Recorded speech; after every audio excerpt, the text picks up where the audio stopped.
to cut the long story short, na-realize ko, kailangan ko pala ng Diyos. At lahat ng mga dinodiyos ko, pera, kasikatan, asawa na akala ko magpapasaya sa akin, sarili ko, hindi na ako nagdadasal at gumagawa ng sarili kong desisyon. At lahat ng iba pang mga Diyos-Diyosan, na-realize ko, hindi naman pala yun ang tunay na magpapasaya sa akin. Pero nung binilikan ko yung panahon na pinagdasal ko yung desisyon kung sasali ako sa pageant o hindi, ang sabi ni Lord sa akin, sumali ako, sumunod ako at pinapanalo niya ako. Sabi ko, na-realize ko, ang tunay palang taong nagbibigay ng tagumpay ay Diyos.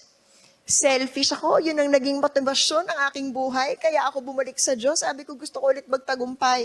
At kung siya talagang tunay na nagbibigay ng tagumpay sa tao, oo, babalik ako sa Kanya. Pero sinong Diyos? Sabi ko, sige, si Jesus na lang, kasi siya naman yung kilala ko eh. Pero kilala ko ba talaga si Jesus? Oo, linggo-linggo nagsisimba ako, pero hindi ko maintindihan kung bakit niya kinailangan mamatay sa krus. Oo, na pinanganak siya sa sabsaban, namatay siya sa krus, pero yung buong buhay niya, hindi ko talaga siya completely kilala. So mula noon, lumuhod ako, and in all humility, sabi ko, Jesus, gusto kitang makilala.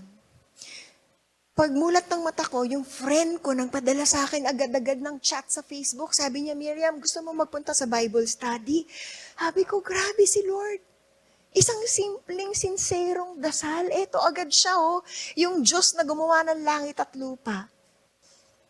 Siya'y dahilan kung bakit tayo nabubuhay at humihinga ngayon. Narinig yung aking simpleng, sinserong dasal.